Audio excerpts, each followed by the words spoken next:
ஜோதிடம் என்னும் தெய்வக்கலை மூலமாக என்னை அங்கீகரித்து ஆதரிக்கும் அன்பு நேயர்களுக்கு இனிய வணக்கம். ரிஷபராசிக்கு இந்த பதிவு மூலம் அப்படி என்னதான் சிறப்பா இருக்கு அப்படிங்கிறத பார்க்கறதுக்கு முன்னாடி எம்பெருமான் முருகப்பெருமானின் ஆசீர்வாதம் உங்களுக்கு முழுமையாக கிடைக்க நான் சொல்லும் மந்திரத்தை நீங்களும் 3 முறை சொல்லிக்கிட்டே உங்களால முடிஞ்சதுன்னா கமெண்ட் பாக்ஸ்ல ஒரு முறை கமெண்ட் பண்ணுங்க. ஓம் முருகா போற்றி, ஓம் முருகா போற்றி, ஓம் முருகா போற்றி. என்னை படைத்து உன் மக்களுக்கு சேவை செய்ய அனுப்பிய கந்தா கடம்பா கதிர்வேலா, என் ஜோதிடம் பழிக்க மனதார பாதம் தொட்டு வணங்குகிறேன். தினமும் உங்களுக்கு கிரக நிலை மாற்றத்தால் வரக்கூடிய சுப பலன்களை அறிய கட்டாயம் சப்ஸ்கிரைப் பண்ணி பெல் பட்டன் அப்புறம் ஆளுங்கிற ஆப்ஷன் இருக்கும், அதையும் கொடுத்து வச்சிருங்க. ஒவ்வொரு பதிவும் உங்களுடைய வெற்றிக்கு வழிவகுக்குங்க. ஆவணி மாதத்தோட பொது பலன்களை தான் நம்ம இந்த வீடியோ பதிவில் பார்க்க போகிறோம். ஆவணி மாதத்தில் கிரக நிலைகளில் ரிஷபராசிக்கு அதிபதியான சுக்கிரன் பண வரவை குறிக்கும் ஸ்தானத்தில் குருவோடு இணைந்து சஞ்சரிக்கிறாருங்க. முரண்பாடான இந்த சேர்க்கையின் காரணமாக பணம் மற்றும் பொருளாதார விஷயங்களில் ஏற்றமும் இரக்கமும் கலந்த சூழல் உருவாகுங்க. ஒரு சமயம் மிதமிஞ்சிய பொருளாதார நிலை இருக்கும், மற்றொரு சமயம் பண நெருக்கடி ஏற்படலாம். எதையும் திட்டமிட்டு செய்ய இயலாது, ஆனால் திடீர்னு மாற்றங்களை தேவையை பூர்த்தி செய்து கொடுக்குங்க. அசுரகுரு தேவகுரு ஆகிய 2 கிரகங்களின் சேர்க்கையும் குடும்பஸ்தானத்தில் இருப்பதால் குடும்பத்தில் சில பிரச்சனைகள் ஏற்படலாம். எதிர்பாராத விதத்தில் இனிமையான மாற்றங்கள் சேரும். சொத்து பிரச்சனைகள் சுமூகமாக முடியும். துணிந்து நீங்க எடுத்த முடிவுகளை கண்டு அருகில் இருப்பவர்கள் ஆச்சரியப்படுவாங்க. பூமி பிரச்சனைகள் அகலுங்க. ரிஷபராசிக்காரங்க வாழ்க்கையில பிறந்ததிலிருந்தே கஷ்டம்தான். நீங்க நினைப்பீங்க ரிஷபராசிக்கு மட்டும்தான் கஷ்டம் இருக்குதா, ஏன் எல்லா ராசியும் தானே கஷ்டப்படுறாங்க அப்படின்னு நினைப்பீங்க. மற்ற ராசிக்காரங்களை விட ரிஷபராசிக்காரங்களுக்கு கஷ்டம்ங்கிறது கொஞ்சம் அதிகமாகவே இருக்குதுங்க. ரிஷபராசிக்காரங்க சுக்கிரனை ராசி அதிபதியாக கொண்டவங்க. கார்த்திகை 2ஆம் பாதம் 3ஆம் பாதம் 4ஆம் பாதம், ரோஹிணி மிருகசீரிஷ நட்சத்திரம் 1ஆம் பாதம் 2ஆம் பாதம் நட்சத்திரக்காரங்க. ரொம்ப புத்திசாலிக்காரங்க. ரிஷபராசிக்காரங்க போர் குணம் கொண்டவங்க. உங்ககிட்ட சண்டை போட்டு ஜெயிக்கிறது ரொம்ப கஷ்டங்க. புதுமையான சிந்தனைகளுக்கு சொந்தக்காரங்க. பூ போல மனசு, கோபத்தை மறைச்சிட்டு சிரிப்பை மட்டும் காட்டக்கூடியவங்க. எடுத்த காரியத்தை எப்படியாவது முடிச்சிடணும் அப்படிங்கிறதுக்காக கஷ்டப்பட்டு போராடக்கூடியவங்க. தங்களுடைய கஷ்டத்தையும் கண்ணீரையும் கடுகளவு கூட மற்றவங்களுக்கு தெரியாம பார்த்துப்பாங்க. இதனால பார்க்குறவங்க எல்லாருமே ரிஷபராசியா இவங்களுக்கு என்னப்பா சூப்பரா இருக்காங்க, இவங்களுக்கு என்ன குறைச்சல் அப்படின்னு தான் நினைச்சிட்டு இருக்காங்க. ஆனா வீட்டில் சாப்பாடுக்கு கூட கஷ்டப்படுறது உங்களுக்கு மட்டும்தாங்க தெரியும். கஷ்ட காலத்துல திரும்பி பார்க்க கூட ஆள் கிடையாது. ஏதோ தட்டு தடுமாறி எந்திரிச்சு நிக்கிறப்போ உங்களை குறை சொல்றதுக்குனே நிறைய பேர் தேடி வருவாங்க. உங்க சொந்தக்காரங்க நண்பர்களுக்கு ஒரு தேவை இருக்குதுன்னா மட்டும்தான் வருவாங்க. உங்களுடைய தேவை முடிஞ்ச உடனே அவங்க உங்களைய தூக்கி போட்டுருவாங்க. அவங்க உங்ககிட்ட உதவின்னு கேட்பாங்க. அவங்க உங்களுக்கு முன்னாடி பண்ண துரோகத்தை எல்லாமே மறந்துட்டு மீண்டும் அவங்களுக்காக உதவி செஞ்சு ஏமாறக்கூடியவங்க தான் ரிஷபராசிக்காரங்க. வாழ்க்கையில் எப்படியாவது முன்னேறணும் அப்படிங்கிறதுக்காக தினம் கஷ்டப்பட்டு உழைக்கக்கூடியவங்க. நீங்கள் நல்லது கெட்டதை முழுசா தெரிஞ்சவங்க. எல்லா இடங்கள்லையும் நேர்மையையும் உண்மையை மட்டுமே நம்பக்கூடியவங்க. உங்களுக்கு சொந்தமோ பந்தமோ அது தப்புனா அது தப்பு தான். வெட்டு ஒன்று துண்டு 2ன்னு பேசக்கூடியவங்க. உங்களை ஒருத்தர் பஞ்சாயத்து கூட்டிட்டு போறார் அப்படின்னா நீங்க கூட்டிட்டு போறவர் பக்கம் சப்போர்ட் பண்ண மாட்டீங்க. எந்த தரப்புல நியாயம் இருக்குதோ அங்கதான் சப்போர்ட் பண்ணுவீங்க. உண்மை நியாயத்துக்கு மட்டுமே என்னைக்குமே கை கொடுப்பீங்க. உண்மைக்கு புறமா எந்த ஒரு விஷயத்தையுமே செய்ய மாட்டீங்க. இதனாலதான் ரிஷபராசிக்காரங்களுக்கு நிறைய கஷ்டங்களும் துன்பங்களும் அதிகமாகவே வந்துட்டு இருக்குங்க. ரிஷபராசிக்காரங்க கடந்த காலகட்டங்களில் தங்களுடைய வாழ்க்கையில நீங்க நல்லது நடக்க போகுதுன்னு நினைச்சிட்டு இருந்திருப்பீங்க. அந்த டைம்ல உங்களுக்கு இந்த விரயச்சனி மூலமாக நிறைய கஷ்டங்களும் துன்பங்களும் அதிகமாகவே ஏற்பட்டு இருந்திருக்கும். ரிஷபராசிக்காரங்க சொந்த பந்தத்தை இழந்தாங்க, சொத்துக்களை இழந்தாங்க, தனக்கு நெருக்கமாக இருக்கக்கூடிய உறவுகளையுமே இழந்தாங்க. கடைசியா நான் மட்டும்தான் எல்லாத்தையுமே இழந்துட்டு நிற்கிறதா இருக்குது, எனக்கு உயிர் வாழவே பிடிக்கலன்னு சொல்லிட்டு இருக்காங்க. இதுக்கு மேலே என்னால் வாழவே முடியல சாமி, தயவு செஞ்சு என்னை வந்து உன் கூடையே கூட்டிகிட்டு போயிரு. நான் இவ்வளவு கஷ்டப்பட்டதுக்கப்புறம் எனக்கு வாழ்க்கையில் வாழணுங்கிற எண்ணம் சுத்தமாகவே போயிடுச்சு. உங்கள் மனசில் கவலையும் துன்பமும் தாங்க அதிகமாகவே இருக்குது. நீங்கள் செய்யக்கூடிய ஒவ்வொரு விஷயத்தையுமே தடுப்பதற்கும் உங்களை அவமானப்படுத்துவதற்கும் இங்கே நிறைய நபர்கள் வந்து முயற்சி பண்ணிகிட்ருக்காங்க. இது எல்லாமே தெரிஞ்சுமே கூட நீங்கள் என்னமோ பண்ணுங்க, எனக்கு என்ன வந்துச்சு அப்படின்னு தன்னுடைய வேலையில் மட்டும் என்றைக்குமே குறிக்கோளாக இருக்கிறவங்க தான் நீங்கள். ஏன் எனக்கு மட்டும் ஏன் இவ்வளவு கஷ்டம் வருது? என்னோட வாழ்க்கையில் நான் யாருக்குமே கெடுதலையோ கஷ்டத்தையோ துன்பத்தையோ கொடுத்ததில்லை. என்னோட வாழ்க்கை முறை மட்டும் ஏன் இந்த மாதிரி இருக்குது அப்படின்னு தான் நிறைய ரிஷபராசிக்காரங்க சொல்லிட்டு இருக்கீங்க. ரிஷபராசிக்காரங்களுக்கு பிரச்சனைங்கிறது வரும், அது கொஞ்ச நாள் இருக்கும், அதுக்கப்புறம் அந்த பிரச்சனை போயிடும். இந்த மாதிரி பிரச்சனை வரும் போகும் அப்படிங்கிற நிலைமையில தான் நிறைய நபர்கள் இருக்கீங்க. நீங்கள் என்னதான் பிரச்சனையை தவிர்த்தாலும் ஏதாவது ஒரு சூழலில் உங்களை தேடி புதுசாக பிரச்சனை வந்துக்கிட்டு தான் இருக்குது. இனி வரக்கூடிய நாட்களில் உங்களுக்கு இன்பத்தையும் மகிழ்ச்சியும் தரக்கூடிய ஒரு காலகட்டமாகவே அமைஞ்சிருக்குது. இது நாள் வரைக்கும் நடந்த கெட்ட விஷயத்தை எல்லாமே விட்டுருங்க. இனி வரக்கூடிய நாட்களில் உங்களுக்கு எப்படிப்பட்ட நன்மைகள் நடக்க போகுது அப்படிங்கிறத நம்ம தொடர்ந்து பார்க்க போகிறோம்.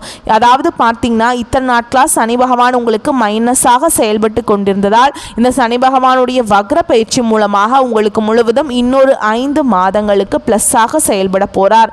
அது மட்டும் இல்லாமல் இந்த ஆகஸ்ட் 17ஆம் தேதி, அதாவது ஆவணி 1ஆம் தேதியிலிருந்து உங்களுக்கு வந்து எல்லா பலன்களும் வந்து சூப்பராக கிடைக்க போகுதுங்க. சுக்கிரன் தான் ரிஷபராசிக்காரங்களுக்கு அதிபதி.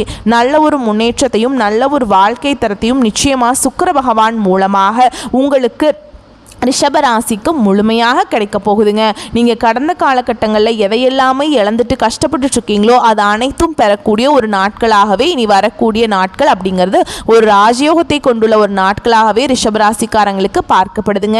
அது மட்டும் இல்லாமல் உங்களுக்கு கடந்த காலகட்டங்களில் நல்ல ஒரு பொருளாதார முன்னேற்றம்ங்கிறது இருந்திருக்காது. நிறைய கடன் பிரச்சனையில் மாட்டிக்கிட்டு முழிச்சிட்டு இருந்திருப்பீங்க. பிஸ்னஸ் ஸ்டார்ட் பண்ணால் அது லாஸ் ஆகிட்டே இருந்திருக்கும். இந்த மாதிரி நிறைய கஷ்டங்களை அனுபவிச்சிருப்பீங்க. இத்தனை நாட்களாக வந்து குரு பெயர்ச்சியோட பலன்கள் வந்து உங்களுக்கு கிடைக்காம இருந்தது. ஆனால் இந்த வருட கிரகங்களுடைய மாற்றங்கள் மூலமாகவும் குரு பெயர்ச்சியோட முழு பலன்களும் ரிஷபராசிக்கு முழுமையாக கிடைக்க போகிறதுனால கடந்த காலகட்டங்களில் நல்ல ஒரு வேலைங்கிறது கிடைச்சிருக்காது. ஏதோ ஒரு கிடைக்கிற வேலைக்கு போயிட்டு இருந்திருப்பீங்க. ஒரு 10,000 சம்பளத்துக்கோ 15,000 சம்பளத்துக்கோ போயிட்டு இருந்திருப்பீங்க. ஆனால் இனி வரக்கூடிய நாட்களில் நீங்கள் படித்த படிப்புக்கு ஏற்ற மாதிரி உங்கள் தகுதிக்கு ஏற்ற மாதிரியும் நீங்கள் ஒரு அரசாங்க வேலைக்கு ட்ரை பண்ணாலும் சரி, இல்லை ஒரு ஐடி ஜாபோ பிரைவேட் ஜாபோ பேங்க் ஜாபோ நீங்கள் எங்கே வேலைக்கு ட்ரை பண்ணாலும் அந்த ஜாப் அப்படிங்கிறது உங்களுக்கு நிச்சயமாக கிடைக்க போகுதுங்க. இதன் காரணமாக பார்த்தீங்கன்னா குரு பயிற்சி மூலமாக நீங்கள் என்ன ஜாப் நினச்சி படிச்சிங்களோ இல்லை அதற்காக உழைக்கிறீங்களோ அந்த ஜாப் அப்படிங்கிறது நிச்சயமாக உங்களுக்கு கிடைக்க போகுதுங்க. கோர்ட்டு கேஸுன்னு ரொம்ப நாட்களாக வந்து அலைஞ்சிட்ருக்கேன் சாமி, வாய்தா மேலே வாய்தா போயிட்டுருக்கு, கேஸ் முடிஞ்ச பாடே இல்லை அப்படின்னு நிறைய நபர்கள் சொல்கிறீங்க. கண்டிப்பாக வரக்கூடிய நாட்களில் விரைவில் உங்களுக்கு சாதகமாகவே தீர்ப்பு வருங்க. சொத்து பிரச்சனையும் உங்களுக்கு சாதகமாகவே முடியும். சனி பகவானுடைய பார்வை உங்களுக்கு நேரடியாகவே இருக்குதுங்க. இதன் மூலம் வருமானம் அப்படிங்கிறது பல வழிகளில் வரும். தொழிலில் லாபம் சற்று அதிகமாகவே கிடைக்கும். அரசியல்வாதிகளை பொறுத்த வரைக்கும் புதிய பொறுப்புகள் புதிய பதவிகள் எல்லாமே தானாகவே உங்களை வந்து சேரும். ராகுவால உங்களுடைய செல்வாக்கு உயரும். உடல் ஆரோக்கியம் மேம்படுங்க. சங்கடங்கள் நீங்கும். மறைமுகமாக உங்க தொழில் வாழ்க்கையிலும் சரிங்க, இல்லற வாழ்க்கையிலும் சரி நிறைய நபர்கள் வந்து தொல்லை கொடுத்துட்டு இருந்திருப்பாங்க. சரிங்களா? இனிமே அவங்களுடைய தொந்தரவுங்கிறது முழுவதுமாகவே இருக்காதுங்க. கடந்த காலகட்டங்களில் நீங்களும் ஒரு கம்பெனியில் இரவு பகல் பார்க்காம உழைச்சிட்டு இருந்திருப்பீங்க.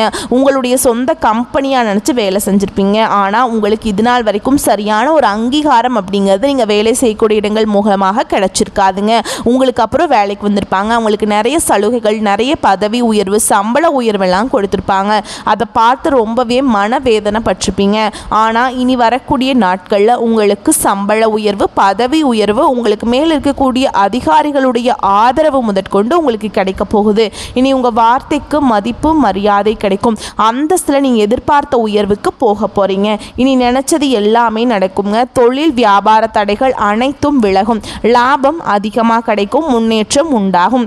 வரவேண்டிய பணம் விரைவில் கைக்கு வந்து சேரும். குடும்பத்தில் நெருக்கடிகள் விலகும். செல்வாக்கு அந்தஸ்து உயரும். வெளிநாட்டு முயற்சிகள் வெற்றியை தரும். தெய்வ சிந்தனை அதிகமாக இருக்கும். நீங்கும். பெரியோர்களுடைய உதவிகள் கிடைக்கும். உறவில் இருந்த சண்டை சச்சரவு முழுவதுமாகவே விலகும். புதிய நண்பர்கள் உங்களுக்கு உதவி செய்வாங்க. தொழிலில் ஏற்பட்ட நெருக்கடிகள் நீங்கும். முடங்கி கிடந்த நிறுவனங்கள் மீண்டும் இயங்கும். வியாபாரத்தில் எதிர்பார்த்த லாபம் கிடைக்கும். புதிய தொழில் தொடங்கக்கூடிய முயற்சிகள் கண்டிப்பாக உங்களுக்கு வெற்றியை தரும். கடந்த காலகட்டங்களில் ரிஷபராசிக்காரங்களுக்கு திருமண நிலை அப்படிங்கிறது நிறைய பிரச்சனையும் சிக்கலையுமே அதிகமாக சந்திச்சிருப்பீங்க. இதில் குறிப்பாக பார்த்தீங்கன்னா பெண்களுக்கு ஏதாவது ஒரு வகையில் திருமணம் அப்படிங்கிறது அடைஞ்சிருது. ஆனால் ஆண்கள் தான் ரொம்ப ரொம்ப பாவங்க. ஏன்னா வயது பார்த்தீங்கன்னா 30, 33, 35, 38 வயது வரைக்குமே நிறைய ரிஷபராசி ஆண்கள் வந்து திருமண நிலையை அடையாமல் இன்னைக்கு வரைக்குமே கஷ்டப்பட்டுட்டு இருக்கீங்க. கண்டிப்பாக வரக்கூடிய நாட்களில் நீங்கள் எதிர்பார்த்த மாதிரியே நல்ல ஒரு வரன் அப்படிங்கிறது விரைவில் உங்களுக்கு அமையும். வாழ்க்கை துணையை இழந்த ரிஷபராசி ஆண்களோ பெண்களோ அடுத்து வந்து இரண்டாவது திருமணம், அதாவது செகண்ட் மேரேஜ் பண்ணலாமா வேண்டாமா அப்படிங்கிற ஒரு மிகப்பெரிய குழப்பத்திலேயே இருப்பீங்க. ஆனால் இப்போ இருக்கக்கூடிய பொருளாதார சூழலும் இப்போ இருக்கக்கூடிய காலகட்டத்தையும் வச்சு பார்க்கும்போது ஒரு சிங்கிள் பேரண்டால் இந்த சொசைட்டியில் சர்வே பண்ணுறது ரொம்ப ரொம்ப கஷ்டங்க. நீங்கள் எதிர்பார்த்த மாதிரியே நல்ல ஒரு மறுவாழ்க்கை அப்படிங்கிறது விரைவில் உங்களுக்கு அமையும். குழந்தை பாக்கியத்துக்காக எங்கே ரிஷபராசி நேர்கள் பார்த்தீங்கன்னா எங்களுக்கு மேரேஜ் ஆகி 3 வருஷம் ஆகுது சாமி, 5 வருஷம் ஆகுது, 8 வருஷம் ஆகுது, நாங்களும் போகாத ஹாஸ்பிட்டல் இல்லை, பார்க்காத ட்ரீட்மெண்ட் இல்லை, வாரத்தில் 3 நாள் கோவிலுக்கு போய் வழிபாடு செஞ்சுட்டு வந்துட்டுருக்கோம், எங்களுக்கு குழந்தை பாக்கியமே இல்லை சாமி அப்படின்னு நிறைய நபர்கள் சொல்லிகிட்ருக்கீங்க. இந்த சுக்கிர பயிற்சி மூலமாகவும் இந்த குரு பயிற்சி மூலமாகவும் உங்களுக்கு 2025 முடிஞ்சு 2026 நீங்கள் அடியெடுத்து வைக்கும்போது விரைவில் உங்களுக்கு குழந்தை பாக்கியம் அப்படிங்கிறது உண்டாகும். பிரிந்திருக்கக்கூடிய கணவன் மனைவி எல்லாமே மீண்டும் ஒரு முறை ஒன்றாக சேர்ந்து பேசக்கூடிய வாய்ப்பு கிடைக்கும் பட்சத்தில் இருவரும் ஒன்றாக இணைந்து வாழ்வீங்க. கடந்த காலகட்டங்களில் காதலில் அதிகமான தோல்விகளை சந்திச்ச ராசி யாருன்னு பார்த்தீங்கன்னா அது முழுக்க ரிஷபராசிக்காரங்க தான். அது முழுக்க ரிஷபராசிக்காரங்க தான். ஏன்னா நல்லா லவ் பண்ணிட்டு இருப்பாங்க, திடீர்னு ஒரு சண்டை சச்சரவு ஈகோ பிரச்சனை மூலமாக அந்த லவ் வந்து பிரேக்கப் ஆகிருக்கும். இல்லை வீட்டில் போய் சொல்லும்போது பெற்றோர்கள் வந்து உங்களுடைய காதலுக்கு தடையாக இருந்திருப்பாங்க. வேறு ஜாதியாக இருக்குது, நல்ல வேலை இல்லை, நல்ல வசதி இல்லை, ஏதோ ஒரு ரீசன் சொல்லி பெற்றோர்களும் தட்டி கழிச்சிருப்பாங்க. ஆனால் இனி வரக்கூடிய நாட்களில் உங்களுடைய காதலை நீங்கள் வெளிப்படுத்தும் போது அந்த காதல் கண்டிப்பாக கைகூடும். வீட்டில் போய் சொல்லும்போது பெற்றோர்களே உங்களுக்கு முன்னாடி நின்று திருமணம் செய்து வைக்கக்கூடிய வாய்ப்புகள் அதிகமாகவே உள்ளது. இனி வரக்கூடிய நாட்களில் கடினமான காரியத்தையுமே சுலபமாக செஞ்சு முடிச்சிருவீங்க. உங்கள் எளிமையான பேச்சு திறமையால் நீங்கள் அனைவரையுமே கவர்ந்தெழுப்பீங்க. சமூகத்தில் உங்கள் பெயருக்கும் புகழுக்கும் படிப்படியாக முன்னேற்றம் வரப்போகுது. சிலருக்கு படிப்பதற்காகவும் வேலை விஷயமாகவும் தொழில் விஷயமாகவும் வெளியூர் வெளிநாடு போகக்கூடிய வாய்ப்புகள் எல்லாமே கிடைக்க போகுது. உங்கள் குடும்பத்தில் கடந்த காலகட்டங்களில் எந்த ஒரு சுப நிகழ்ச்சியுமே நடந்திருக்காது. இதை நினச்சி வீட்டில் இருக்கக்கூடிய பெரியவங்க எல்லாமே ரொம்பவே வருத்தப்பட்டிருப்பாங்க. இனி வரக்கூடிய நாட்களில் குடும்பத்தில் திருமணம், சீமந்தம், புதிதாக வீடு கட்ட ஆரம்பிப்பீங்க. கிரக பிரவேசம் போன்ற சுப நிகழ்ச்சிகள் எல்லாமே நடக்க போகுது. ரிஷபராசியை பொறுத்த வரைக்கும் நீங்கள் ஆண்களோ பெண்களோ அரசு வேலையோ தனியார் வேலையோ கூலி வேலையோ நீங்கள் எதிர்பாராத வருமானம் அப்படிங்கிறது உங்களுக்கு இரட்டிப்பு மடங்காக கிடைக்க போகுது. இதன் மூலம் கடந்த காலகட்டங்களில் ஏற்பட்ட கடன் பிரச்சனை அனைத்தும் உங்களுக்கு முழுவதுமாகவே நிவர்த்தியாக போகுது. நீங்கள் போய் ஒரு ரிஷபராசிக்காரங்களை பார்த்து கேட்டிங்க அப்படின்னா எனக்கு 3 லட்சம் இருக்குதுங்க, 5 லட்சம் இருக்குதுங்க, 10 லட்சம் இருக்குதுங்கன்னு சொல்லுவாங்க. கடன் இல்லாத ரிஷபராசிக்காரங்க நீங்கள் பார்க்குறது ரொம்ப ரொம்ப கஷ்டங்க. இந்த 2025 முடிஞ்சு 2026 நீங்கள் அடியெடுத்து வைக்கும்போது ஒரு பைசா கடன் இல்லாமல் அனைத்து விதமான கடனையுமே கட்டி முடிக்கக்கூடிய அளவுக்கு நல்ல ஒரு பொருளாதார முன்னேற்றமும் நல்ல ஒரு வளர்ச்சி அப்படிங்கிறது விரைவில் உங்களுக்கு வாழ்க்கையில் வரப்போகுது. உங்களுடைய வளர்ச்சியை கண்டு உங்களுடைய குடும்ப உறவுகளும் உங்களுடைய உறவினர்களும் உங்களுடைய நண்பர்களுமே உங்களுக்கு எதிரிகளாகவும் துரோகிகளாகவும் மாறக்கூடிய வாய்ப்புகள் அதிகமாகவே உள்ளதுங்க. முடிஞ்ச அளவுக்கு இந்த மாதிரியான தவறான உறவுகள், தவறான பழக்க வழக்கங்கள் இருக்கும் பட்சத்தில் உடனடியாக அவர்களிடமிருந்து ரிஷபராசிக்காரங்க விலகி கொள்வது ரொம்ப ரொம்ப நல்லதுங்க. ஓகேங்களா? பணி இடத்துல உங்கள் திறமைக்கு அங்கீகாரம் கிடைக்குங்க. மேல் அதிகாரிகள் உங்களுடைய வேலையை பாராட்டுவாங்க. சக ஊழியர்களுடன் இருந்த மனக்கசப்புகள் நீங்கி நல்லுறவு மேம்படும். வியாபாரத்தில் புதிய ஒப்பந்தங்கள் மூலம் நல்ல லாபம் கிடைக்குங்க. நிதி நிலைமை சிறப்பாக இருக்கும். எதிர்பார்த்த பண வரவு உண்டாகும். பழைய கடன்கள் அடைபடும். புதிய முதலீடுகள் மூலம் நல்ல லாபம் கிடைக்குங்க. சேமிப்பை அதிகரிக்க இது ஒரு நல்ல நேரமாக இருக்க போகுது. குடும்பத்தில் சுபகாரியங்கள் நடைபெற வாய்ப்பு இருக்குதுங்க. கணவன் மனைவிக்கிடையே அந்யோன்யம் அதிகரிக்கும். உறவினர்களின் ஆதரவு உங்களுக்கு கிடைக்கும். காதல் உறவுல மகிழ்ச்சி நிலவுங்க. திருமண பேச்சுவார்த்தைகள் சாதகமாக முடியும். அடுத்ததா உடல் ஆரோக்கியத்தை பொறுத்த வரைக்கும் சிறப்பாக இருக்குங்க. இந்த காலகட்டத்தில் சிறிய அளவிலான ஆரோக்கிய குறைபாடுகள் வந்தாலும் அவை மருத்துவ சிகிச்சையால் சரியாகவிடும். மன அமைதிக்கு யோகா, தியானம் போன்றவற்றை செய்வது நல்லதுங்க. வெள்ளிக்கிழமைகள் தோறும் மகாலட்சுமி அம்மனை வழிபடுவது உங்களுக்கு நல்ல அதிர்ஷ்டத்தையும் செல்வத்தையும் கொண்டு வருங்க. அடுத்ததாக உங்களுக்கு இன்னொரு பரிகாரம், பௌர்ணமி நாட்களில் விரதம் இருந்து அம்மனை வழிபடுவது மன அமைதியையும் நல்லிணக்கத்தையும் அதிகரிக்கும். வரக்கூடிய வாய்ப்புகளை கரெக்டாக பயன்படுத்திக்கோங்க. வாழ்த்துக்கள். நன்றி. வணக்கம்.